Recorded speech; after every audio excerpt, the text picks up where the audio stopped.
Hello everyone, and this video is particularly for the grade 12s of 2025, and this is for IT students, and we're going to be looking at the practical assessment task, or your PAT. This document has just been released and I just want to go through it, talking about the topic, talking about a couple of things to be expecting and what you can do, and giving a couple of tips here and there that you can use in order to try get as many marks as you can. First of all, just a reminder about what the PAT is. The PAT, the way I describe the PAT is that it's a project that you use to show off all the skills you've used. Now, the Matric PAT is basically showing off everything you used throughout your 3 years doing IT. So when I say show off your skills, I really mean that you need to be thinking about all the things you've learned and try to demonstrate that in the PAT, from arrays to databases to for loops to error checking, every single aspect of your Delphi education. Make sure that you are showing as many of those skills off as possible.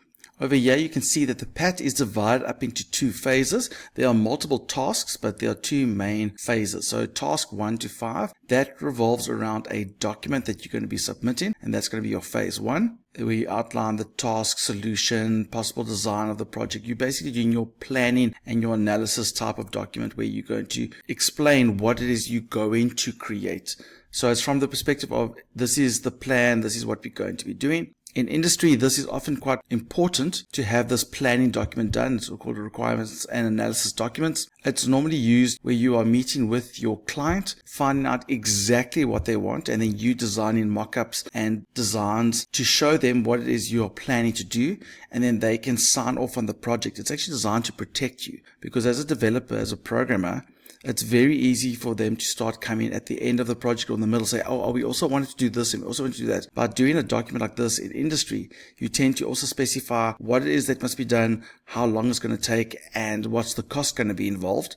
And then you sign it off like a contract, so that if they come with any changes, then you can go, okay, because you want changes, that's fine, but it's going to affect the time and it's going to affect the cost. So it's a way to protect you from being abused, because it's very easy to go after, oh, but can I do this? Can I do this? In our example, we're just simply going to do a little design feature. We're not talking about cost and timeline. We're just talking about what are the features that we want to design. And it's good to plan, because by planning it well in the phase 1, it'll make our phase 2 go a lot smoother. So our phase 2 is going to be the actual Delphi application that is based on the plan from phase 1. So when do we need to submit everything? It says here, tasks 1 to 5 for the phase 1 must be no later than 1 week before your mid-year, your June exams in term 2. And then phase 2, this is when everything basically is done. You need to hand in no later than the last week of term 3 before the start of trial exams. So not the last week of term 3, but when trials start. So remember, trials start probably about 6 to 8 weeks into term 3. So that's when you must submit that. It won't be at the end after trials, it's before trials. Now here's my first big tip. If you look further down, they actually show you the breakdown of the marks, and you can see that the phase 2 is almost double the amount of marks of the phase 1. But if you think about the time, phase 1, 1 week before the June exams, if you think about term 1's probably about 11 weeks, and then term 2 is about 8 weeks, and then you've got about 3 or 4 weeks of June exams. And then you come back after your June exams, maybe you've got a week at the end of June exams to do some more work. You come back into term 3, you've got about 6 weeks. And those 6 weeks are your busiest as matrics, where you have, sometimes you have matric dances, sometimes you have all these big events. But the point is, you've got about 6 weeks to do the phase 2. And as you can see, the phase 2 is almost double. So my suggestion is that you actually try to get your phase 1 completed by no later than the first week of term 2. Make sure that it's done. In that way, you've given a good 10 weeks, because obviously we've started later in the term, but you've given a good 10 weeks, and then it gives you time to start the phase 2. And if there are major changes, and that's also the nice thing about starting your phase 2, is that if you pick up any major changes that you go, ooh, this is not what I originally planned, and I can see it's not going to work anymore, then you've got time to go back to your phase 1 during term 2 to quickly update your phase 1 to little tweaks in it that you've only discovered once you've actually implemented parts of your phase 2. So try get your phase 1 in as completed as possible by the end of term 1, preferably no later than week 1 of term 2. You can still go adapt it up until June exams, but then start your phase 2 as early as you can in term 2 so that you get enough time to finish it. So as I said, there's the mark allocation. It's out of 150. We'll go through the rubric later on. And please take note that it is compulsory. A lot of students sometimes go, I'm not going to worry too much about it. It is important that every matric that does IT completes their PAT. And we mean everything. And it's a great way to get good marks. If you look, when we go to the rubric, you'll find a lot of it is this aspect there? And if it is there, you get the marks. So even if you're a student that's getting 40, 50, 60% for IT, it is very possible to get a 70 to 80% mark for a PAT. And that can bring your mark up by a good 5 to 10% at the end of the year. So I strongly suggest that you put a lot of effort into it. It's like an exam. It normally counts in the same range percentage-wise as one of your prac or theory.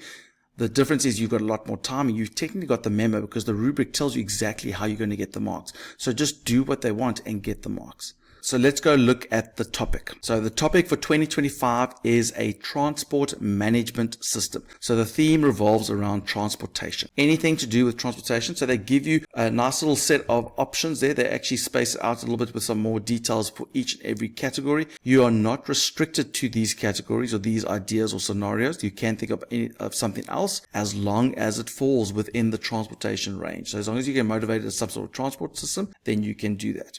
So there's route planning, where you can plan the best route to get to a particular place. There is delivery courier services. This is the one that grabbed my attention. Doing something, for example, shipping of goods, transport of high value cargo. Often you can buy things from Takealot and you got your delivery drivers. So I thought that would be a nice idea about packages that need to be delivered. So that's the idea that grabbed my attention. Your infrastructure fleet management, whether it comes to trains or airplanes, or maybe it's vehicles like for buses. Maybe it's for your school where you're going to manage the buses. Who has access to the bus? Maybe you can keep track of so-and-so's booked the bus out for bus 1 to go to a hockey tour. So that bus isn't available on these particular days. So it's almost like a date management type of system. You can do something like that. Something to do with the licensing of vehicles, keeping track of which cars licenses have been renewed. Speaking about that, I should probably renew my car license soon. Duty roster system. This is particularly used, for example, keeping track of your drivers, maybe for a taxi organization. You could even include, for example, a game drive system where you've got game drives at a safari resort, keeping track of the different game drives and the drivers that are going to be used for that are allocated to the different drives,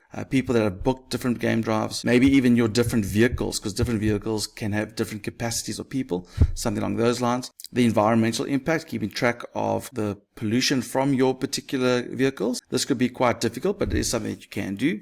Information about transport company in regard to income, expenditure, profit, economic influence. That's also quite a challenging one. Accessibility services, maybe like for wheelchair routes, audio-visual assistance for passengers, anything to do with accessibility services. The safety and security one's interesting. I'm not too sure how they are wanting this, for example, for transport, but you can do, for example, dash cams maybe, where you're keeping track of the footage for dash cams, keeping track of incidents, maybe traffic violations, something like that maybe. And then customer services, asking people how was the driver of this bus, getting complaints, responses, giving feedback to your drivers, maybe having a system where you reward your best drivers, maybe something along those. So there's a whole range of possibilities here. As I said, the courier delivery one is the one that grabbed me particularly.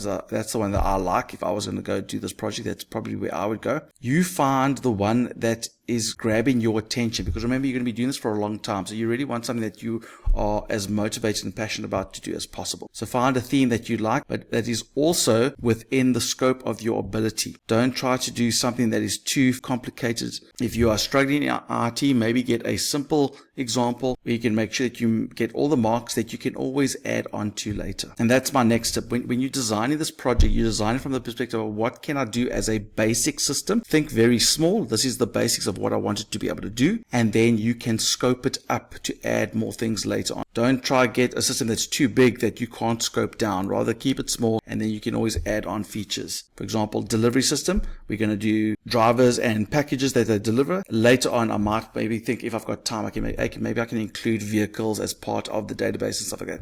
Use your discretion.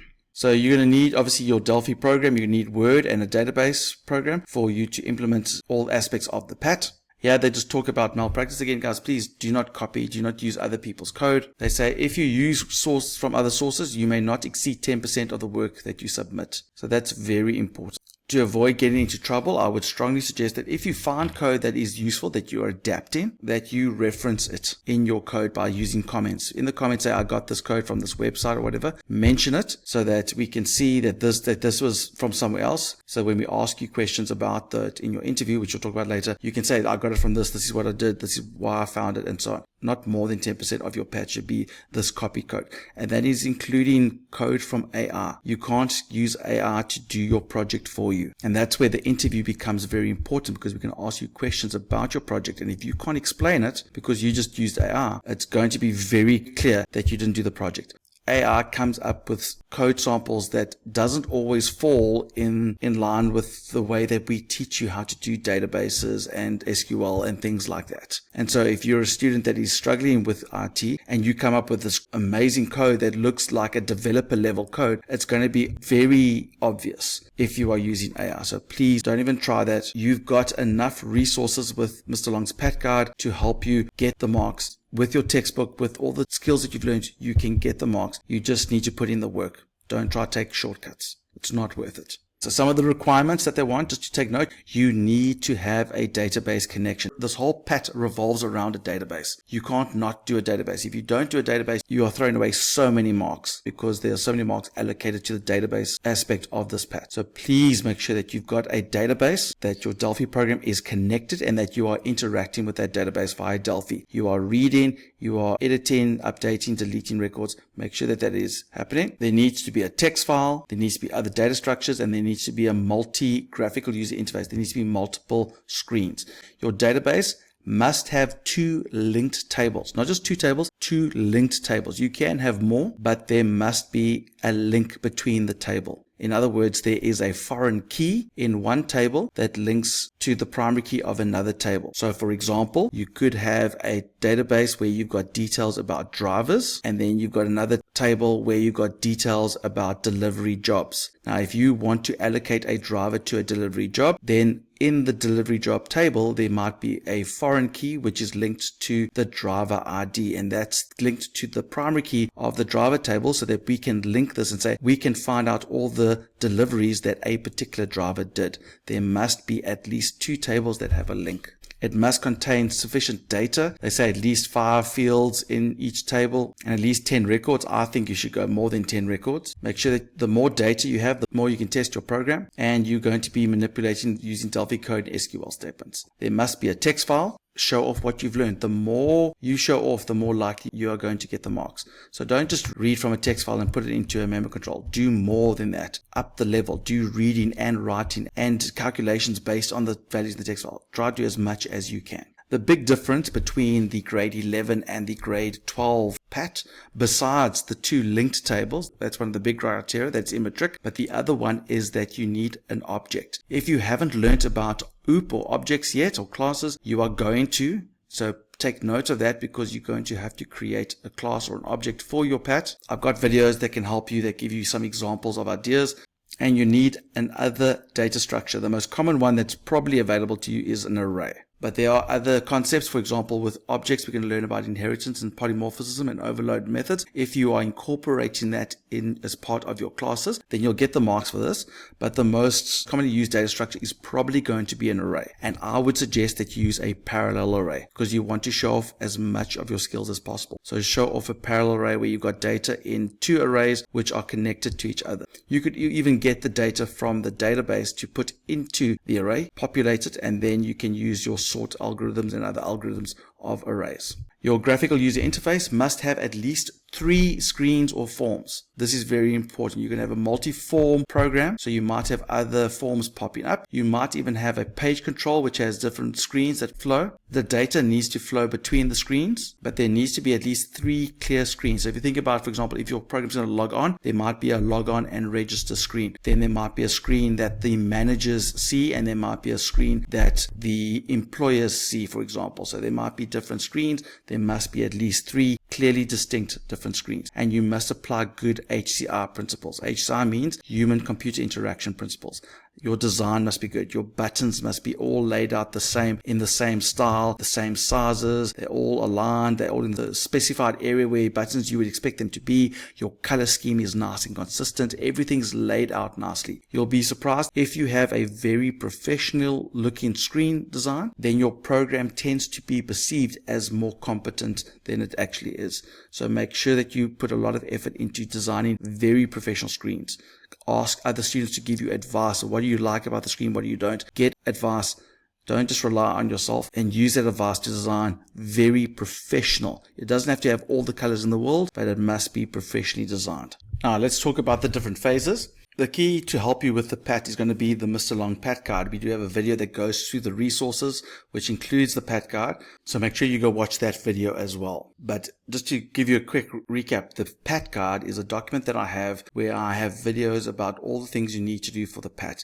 Now there's a section in the PAT Guide that covers the phase 1 document, where I go through each and every aspect of this phase 1 document, giving examples and tips of how to complete each aspect to get as much marks as possible. So please make sure that you are watching those videos. There's even a template you can download to help you get your layout and structure nice and neat. Just to go through the quick phases, there's task 1A, which is defining the task. About a paragraph or two, where about 200 words, where you are explaining the project you have chosen and solution needs for the project. It's quite vague what they've said here, but it becomes much clearer when you go look at the rubric. I'm jumping to the rubric now so we can see it clearly. So there is the 4 marks that you want to get for that task. You want to present all 4 points listed. So we want to clearly state the topic. So that's one that sometimes students often leave out. Just state this topic. The topic is, we are designing a system for this whatever.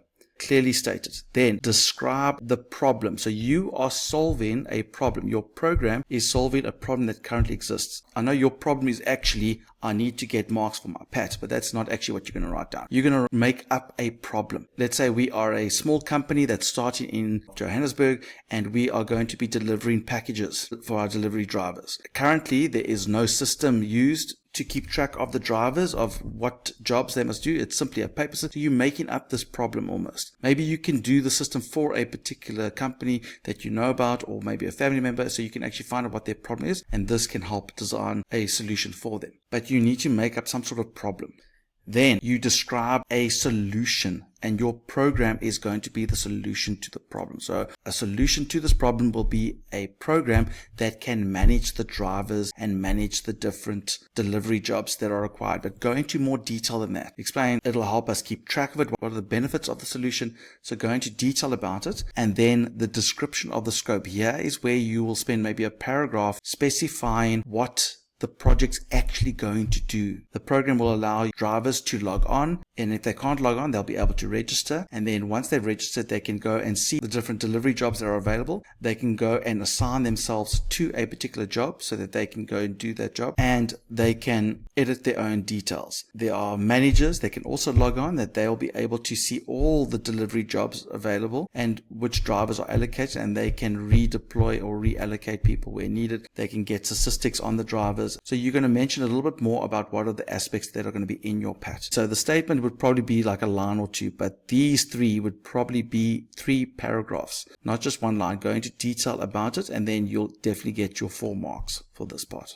1B, you're going to have a user requirements. Your program needs to have 2 different users. If we go look at the rubric, you'll see that it says that there must be 2 users. You can use a use case diagram or a table. I like using a table explaining the role, activity, and limitations of each user of the system. So it's quite clear you must have 2 different types of users. Maybe you want drivers and managers. You normally want, for example, like some sort of administrator role and some sort of general role or client role. So like your manager will be like some sort of administrator. They can do quite a lot. They can do the statistics, and then your general user just sees their own profile, sees their own jobs, that type of thing. So you're going to have 2 different types of users, and you clearly state who the users are. So there's a manager and there's this. You talk about the role that they each do. So this is the role of managers, this is the role of the drivers. What are the activities that they are going to do?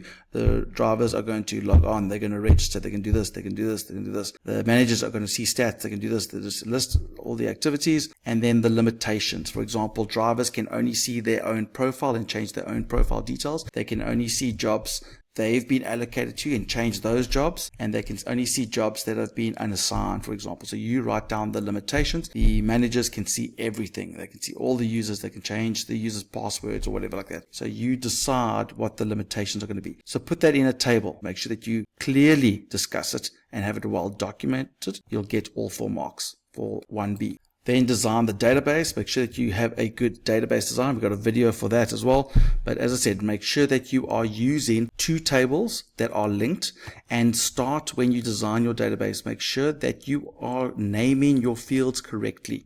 So for example, your tables must be TBL something. Don't just call it drivers. It must be TBL drivers. Make sure that your field names are well structured. Try not to have spaces. Rather keep them as one word, like driver name without a space, or if you have to use underscores, but don't use spaces. It does conflict a little bit later on when you have to start using Delphi code and SQL. You have to be more careful then. Make sure that you pick the correct data types. Make sure that all of your tables have primary keys. Make sure that there is a connection between the data by using a foreign key, etc. So go watch the database video and make sure that you design your database as accurately as possible.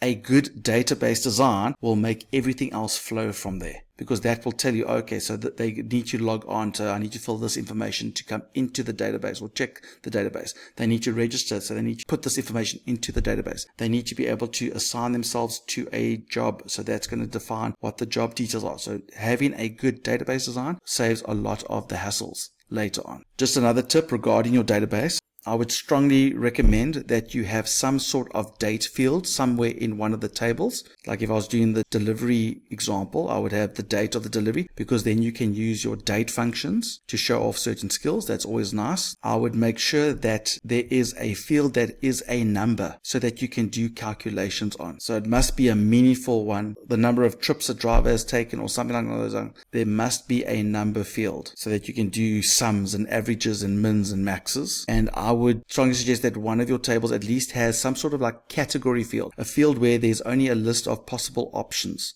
So for example, the delivery jobs could have different categories for the type of job it is, like a small, medium, large. Have different categories, because then you can do group statistics, like the average of all the small packages and average of all the large ones. So make sure that you've got date somewhere in your database, you've got numbers in your database, and that you've got a category type field. It's going to be a lot easier when you get to your queries later on. Your data dictionary, here's where you're going to write your details about your object, about your text file, and about your arrays. I've got a video that explains that. All those data structures, you can see there the databases, if your fields are relevant, if you've got the right type and size and the fields are well chosen, if it's rational, in other words, there's a relationship and that it's normalized, you don't have redundant fields, you're going to get 4 out of 4. Design your database well, you're going to get 4 out of 4. Then here's the details about your class. Make sure that you specify the details of it. Regarding the attributes, again, if you haven't done objects, this might be a bit new to you, but once you do objects, this might make more sense. But making sure that you do everything in your objects. A tip would be go look at an old exam paper at the object question to get an idea of all the things that you can do in objects, and try to do as many of those things in your PAT.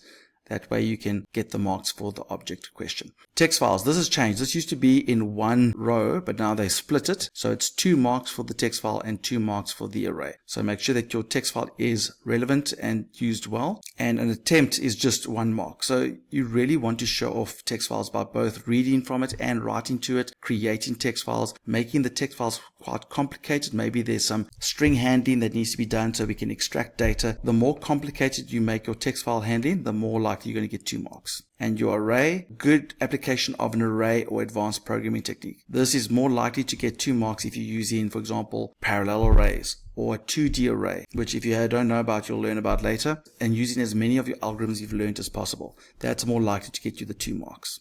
Then you're going to have a navigation diagram to show the flow. Basically, you can say from this screen flows to the screen, it flows to the screen. I've got a video that explains that. This is actually very easy to do as long as you do it. Make sure that you complete this. It's very frustrating when students leave out certain sections that are the easy parts of it. Don't leave out anything, but this one is particularly easy to do. So make sure that you spend a lot of time on your navigation flow diagram. And then here is your graphical user interface, the design of your screens. You're going to put screenshots in to show this is what my screens are going to look like. You could do it on paper. You can design them what they're going to look like that. You could design them in Word using shapes. My suggestion is to use Delphi to create your screens. So although we're not implementing the PAT yet, use Delphi to start designing your screens. And when you do that, what helps then is that when you start your phase 2, you've already got the screens ready to go, and you just have to implement the code. It'll save you a lot of time. So use Delphi to design your screens. You can press the Windows Shift S key to take a screenshot of that screen. And remember, you've got multiple screens, so you want to see each and every screen using good colors, useful feedback messages, that there are shortcuts. All the things must be displayed. So you might have to put some labels on your screen saying what's happening. Maybe it's not clear what the shortcut is for a particular button.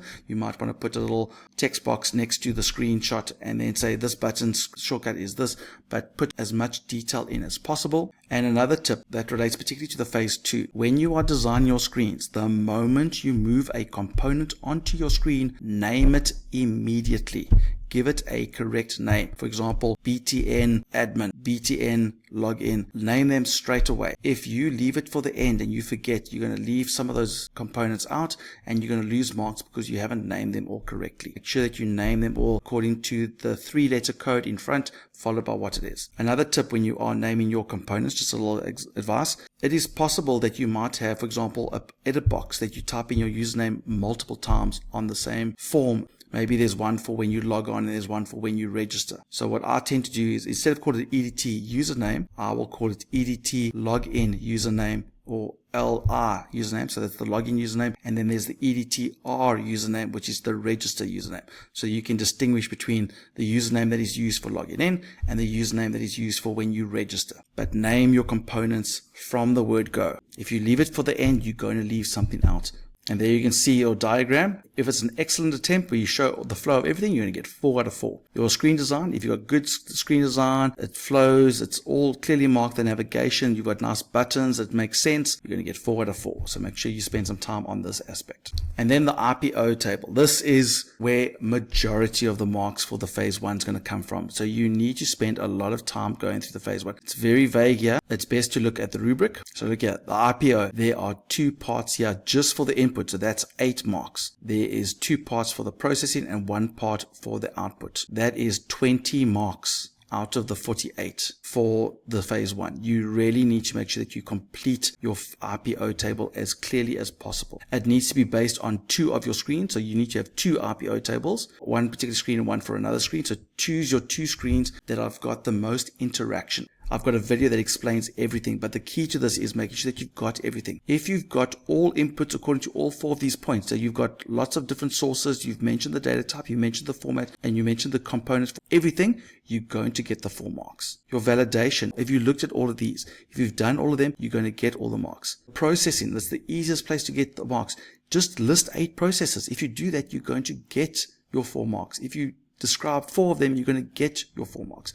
Make sure that you get in all the marks by following what the rubric says. As I said, go watch the video on the IPO table. It is the most important video for the phase 1 because this is 20 marks. Don't lose the 20 marks. Get the IPO done. The problem with the IPO is because it's near the end, you tend to leave it near the end and then you run out of time and then you leave out massive marks. Make sure that you get this IPO done.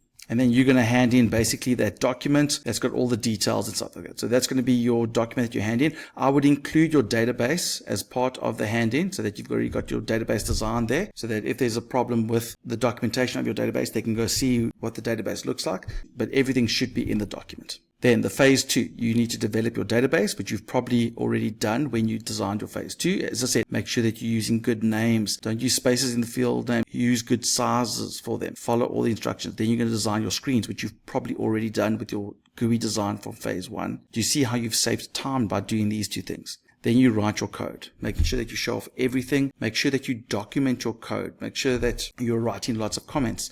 There's mention of nested loops. Make sure that you are using that, using your SQL statements, rename the components, make sure that you're using relevant processing methods, use dynamic objects, show off everything you've learned, make functions and procedures to make your code a bit less, do everything you've learned. And at the end, you are going to have documentation. So your project notes for developers, this is all the comments in your code. Make sure that you've got tons of comments all over the code. I like to go through the program and see lots of green. I want to see lots of green everywhere. You don't have to do each and every line, but each chunk of code should have a comment. It's going to be very useful when you do your interview that can at least remind you about what that code is doing. It's going to make it a lot easier for you, but you must put tons of comments. It's the easiest marks to get. Also, if you are using other people's code, maybe you're referencing a website that you got an algorithm from, make sure that you include in the comments where you got that code from, maybe the website address and so on. Remember, not more than 10% can be reference code from other places. Use lots of comments. Then the projects for the user, this is almost like a help file. So you can have some sort of help function in the program. It can be tooltips. It can be stuff that pops up in the program. Maybe you want to do a help file. That can also be useful. You can even create a help website. If you have HTML skills, you can create a web page or web pages for your help files, and you can actually use a web browser component to display that in your Delphi program. We have a video for that as well. So there are lots of ways, but you need to find ways to demonstrate help to the user. Maybe you want to create videos which demonstrate how to use different aspects. And then as the user clicks on a help button, it shows them how to use that. Those are all nice ideas for your project notes for your user. So you're going to hand in your project, you're going to hand in your declaration, which is at the end, which will show you, and your declaration of authenticity and help received. Your interview, your teacher will speak to you about that interview. They will arrange it with you. But as I said, those comments in the code will help you a lot with this interview, being able to answer the questions. Don't be nervous about the interview. Your teacher is trying to understand what it is that your project's doing. They're also probably trying to find out what you've done so that they know that when they mark it, they don't miss anything. They might actually mark part of it while they're doing the interview. Use the interview as a way to validate everything you've done. So don't be nervous about it. Your teacher is normally on your side. Just show off everything you've done. Be confident in your interview. You can go through the rubric, but basically everything that you need is here for the phase 2. Make sure that you're ticking off these blocks. Have you got that? Yes. Have you got that? Yes. In the PAT guide, I've got tons of videos that show you different aspects or examples. Not all of the examples are things that you're going to want to do for your PAT, but there might be something, I really like this. So then watch the video, see the example, and see if you can implement a similar version for your PAT. But I do also give examples of how to use text files, how to use objects, how to use arrays in your PAT. They're examples. Try to look at the example to inspire you to do something that's relevant for your scenario. Using good components for your input. Make sure you're doing good error checking. Remember to use exception handling. Use the try except code that we learned about in grade 11. Try except. If you're not too sure about it, go revise that again and go add that throughout your PAT. It's very useful. Your error messages. It'll look a lot more professional if you're using message DLGs than show messages. So make sure that you are trying to use message DLG as much as you can. Make sure that your algorithms are working correctly. Use dynamic objects. Display everything nicely. Here is where you get a lot of marks, and this is your database or SQL. Make sure that you are doing each and everything here. Tick it off, tick it off, tick it off. Make sure that it works and that it is applicable to the program, that it adds value. If you can't add value to the program, at least get it working, because then at least you're going to get 2. But you must try and do all of these. You can do all of them. There's tons of examples of SQL or normal code to do all of this. You need to get all of these. There's 10 of them there. That's 30 marks. That's a lot of marks. That's 20% of the whole PAT. You want to make sure that you do all of that. And exceptional features. Try to find something that's out of the ordinary that you haven't necessarily been taught that you can use. I would suggest, for example, a T-chart for your statistics. Maybe you want to do some sort of animations or video, something that's not in the curriculum, something that's challenging. That's what you want to look at to try and get these 4 marks. And then this is the overall part. And at the end, you've got these documents which you can sign. I've got digital versions of them that you can download. Then you can fill them in. Here you specify what you got help from. So if, for example, if you did get help from Mr. Long Education PAT Guide, mention I got help from Mr. Long's PAT Guide, and what is the nature of the help. You got examples of things. If you got examples of code from elsewhere, you want to mention that here as well. Make sure that you sign it, and then that this is your own work, that you didn't copy someone else's PAT, that you did it mainly yourself. You didn't get someone else to do it for you. This is to say this was my project. And please make sure that you are following that. Can't give this to someone else to do. It is your project. You need to show off your skills. So there we go, grade 12s. I think we spent a lot discussing the PAT. A lot of what I said is going to be repeated in the individual videos, particularly for the phase 1. In the next video that I suggest you watch is the IT resources for the PAT. Please watch that, because I discussed not only the PAT guide, but I also discussed the progress tracker, which is a document that's going to help you keep on task, making sure that you see what you still need to do and making sure that you complete every aspect of the PAT. Please make sure that you're looking to do that. Please go through that video. And again, maybe get a printout of the rubric and have it with you while you are doing your PAT. And every time you do something, tick it off. In the PAT guide, I've got a checklist. Maybe you want that. And then you tick off everything that you've done so that you can keep track that what still needs to be done. Please please, grade 12, spend every time you can on the PAT. There's no such thing as a free period. If your lesson ends a bit early and the teacher says you can just chill for like 10 minutes, use that 10 minutes to work on your PAT. Make sure that you're maximizing your time. You really need to put as much time in your PAT as possible. So your teacher will give you more details, but here's the overview of the document. Good luck. We'll add some more videos to help you with your PAT throughout this year, but keep working at it. And together, we won't do it the long way, but we're going to do it the Mr. Long way. Good luck, grade 12s. If you are not a subscriber, then you won't find out when we post new videos that can help you with your PAT. So make sure you subscribe to @MrLong IT and CAT, as well as on TikTok @MrLong Education. So when we post some new news there, and remember to get the PAT card, and don't do it the long way, do it the Mr. Long way.